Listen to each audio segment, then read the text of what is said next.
Hello everyone, in this video I'll be translating and summarizing the latest Urdu broadcast by Imran Riaz Khan to make it accessible for our English-speaking audience.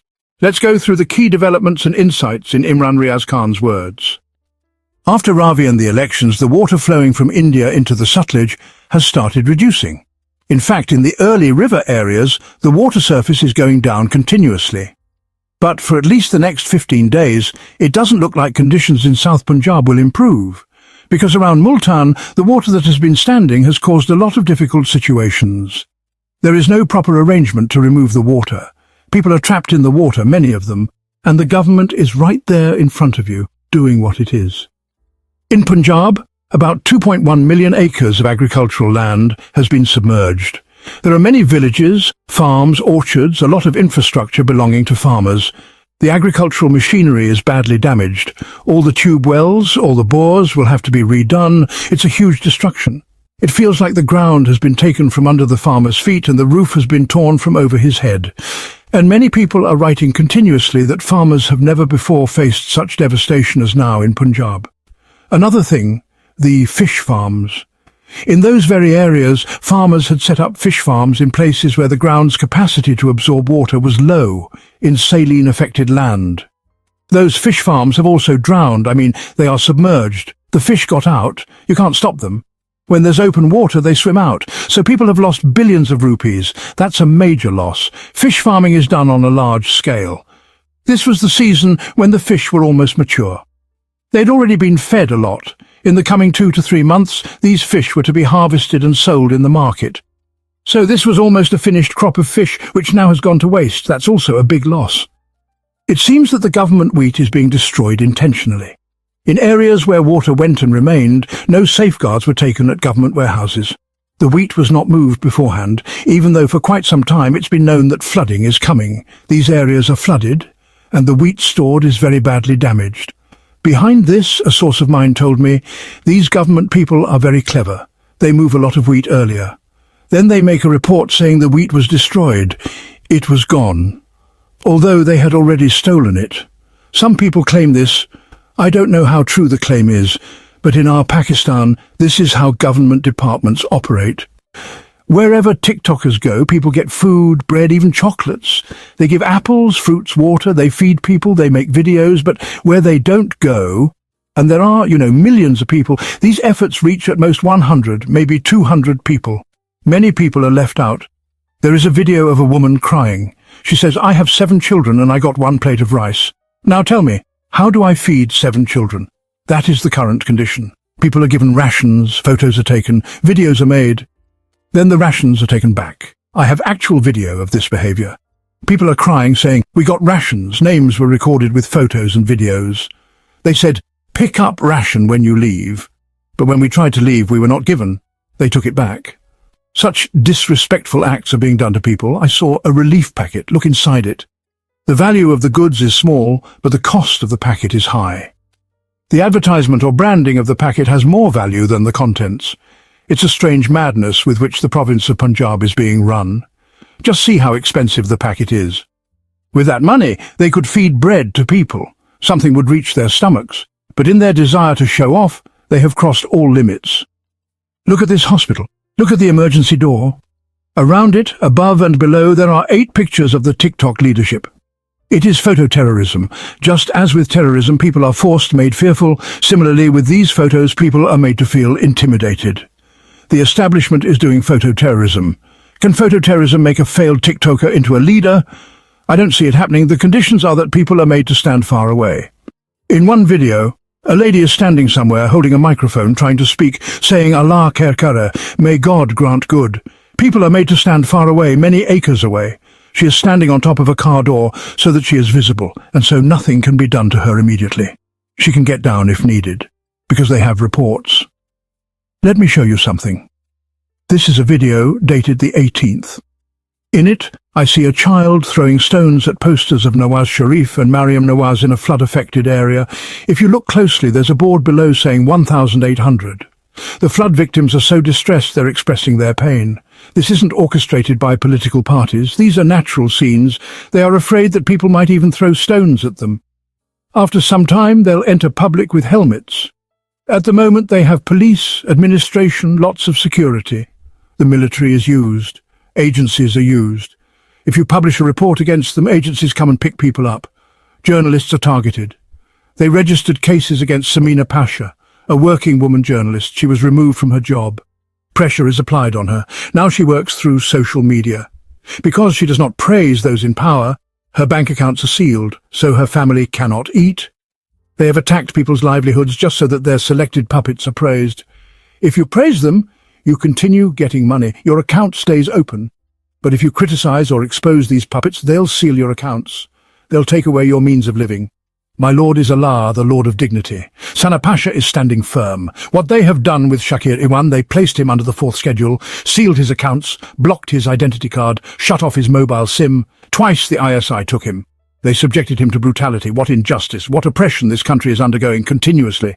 And these are just voices of dissent. They are afraid. They cannot go among people freely. They must prepare everything, select women and children, create a safe scene, take only certain people, then bring in TikTokers to record videos. They don't risk going until that environment is made. Right now, what they are doing, they are working on a song, a music video. Some help has been taken from outside and among their own TikToker people. A few people are trying to have themselves included in the video. Ministers are requesting shots of themselves too. The video will be released in a very emotional style. There will be slow-motion video footages, scenes of children and Mariam Nawaz, women feeding people. These kinds of things. It is being edited properly by very skilled people. Some debate is ongoing whether to include interviews from the public, but natural sound, people's voices, cries, authentic noise, it will be included. So right now, the focus isn't on helping the victims of the flood.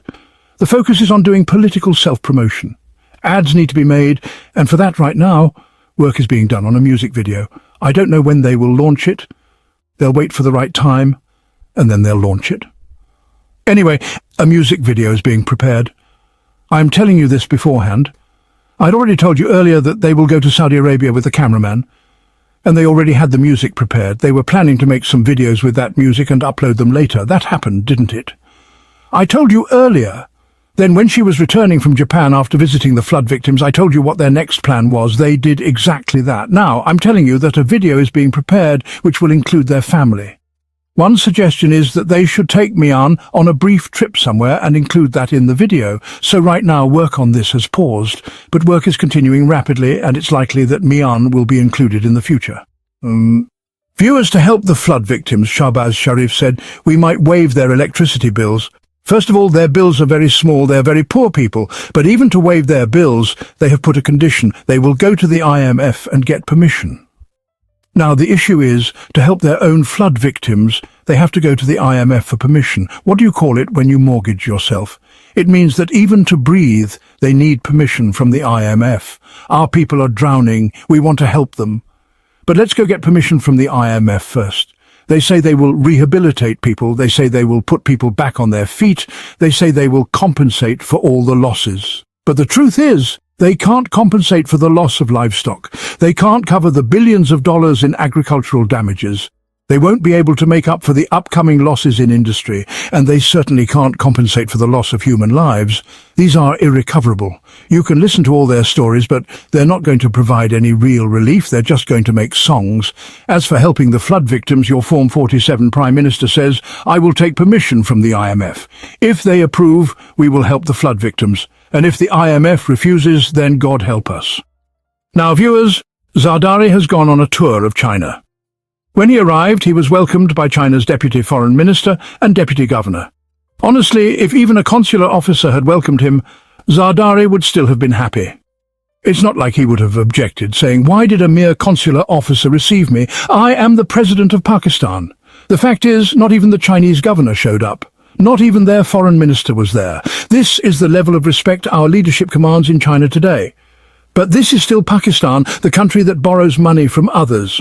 Once Pakistan borrows money, the lender stops caring. So no matter who the leader is, this is the level of respect they will get in China. And honestly, we shouldn't expect more. It's quite strange.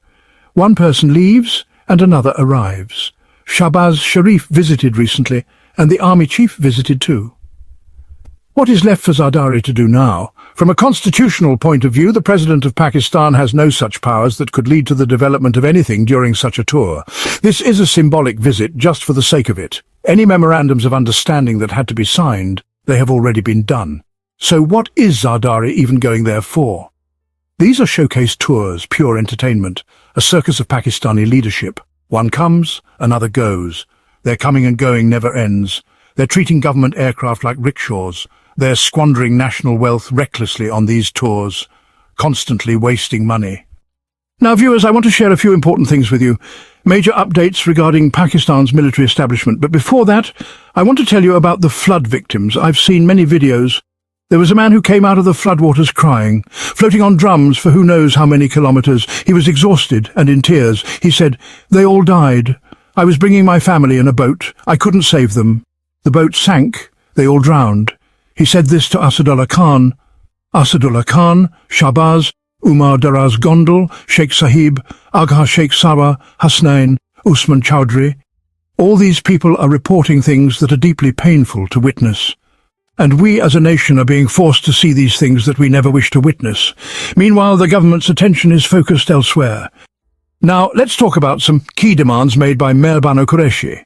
She made some very important demands to the government, which I will now present. First, declare South Punjab a disaster zone. She said Alipur is 90% submerged, Jalalpur 80% and Shershah 50%. Next, waive all taxes and bills in these areas. Also waive agricultural taxes completely. Then forgive small farmers loans and provide free seeds and fertilizers for 1 year. Only then, really, will the farmers be able to stand on their feet again. Otherwise, they're completely destroyed. These are legitimate and urgent demands, and the government should accept them immediately. Mayor Bano Qureshi is also touring flood-affected areas these days, so is Salman Akram Raja and other people. Now about General Bajwa's extension, Najam Sethi revealed something which I had shared a long time ago. Now it's being confirmed slowly. Najam Sethi clearly said General Bajwa wanted another extension, but Imran Khan flatly refused. And in revenge for that refusal, Bajwa turned against Imran and brought a vote of no confidence. But it's not that simple. Let me tell you the full story. Bajwa wanted an extension. He sent people to talk to Imran Khan on his behalf. Imran refused, clearly. Then Bajwa started playing games in America. He lobbied against Imran Khan in the US, built a consensus there, and brought pressure on the military establishment from Washington. Now you must remove him. Then, by forming alliances with political parties and with US help, Bajwa ousted Imran Khan from power. When they were about to remove him, Imran said, "If you're bringing these thieves back into power just to get your extension, fine. I'll give it to you. Just don't ruin the country over your ego." But Bajwa had already gone too far. He had convinced the US and the politicians. He was stuck in his stubbornness. In the end, he didn't get the extension, and he wrecked the country along the way. The country is still suffering from the consequences. Now look at this. Waqar Malik tweeted some important data. Which army general's tenure saw the highest number of Pakistani soldiers martyred? The highest was during General Yahya Khan's era, around 9,000 soldiers martyred, partly due to the 1971 war. That's about 4,500 per year, as he served for 2 years. Next highest, General Asim Munir. In his 3-year tenure, 2,500 soldiers martyred, 830 soldiers per year on average during his time.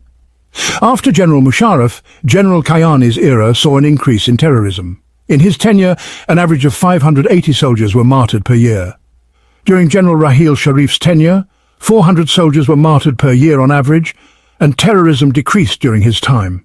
Imran Khan and General Bajwa's era saw a further decrease in terrorism, with 130 soldiers martyred per year on average. But in General Asim Munir's tenure, terrorism skyrocketed again, and it's now at the highest levels. In fact, his tenure has broken all previous records. 830 soldiers are being martyred every year in his time. This is the unfortunate reality.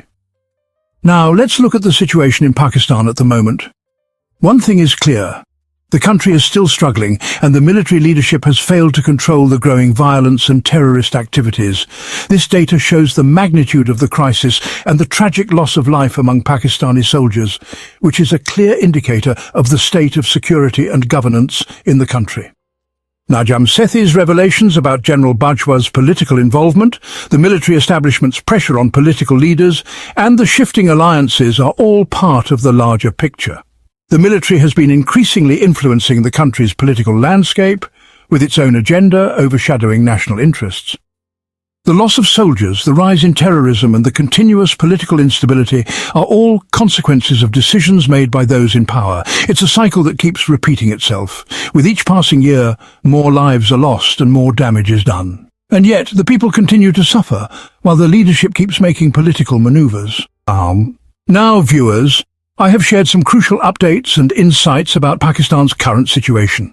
The devastation caused by the floods, the helplessness of the victims, and the ongoing crisis are all stark reminders of the challenges the country faces today. Let's hope that the government and military leadership take action to address the needs of the people, and not get caught up in their own agendas. That wraps up our translation of Imran Riaz Khan's video. I hope this English version helped you understand his message better. Please like, share, and subscribe to Awami Lens to help our community grow. Don't forget to leave a comment below and let me know what you thought of this effort.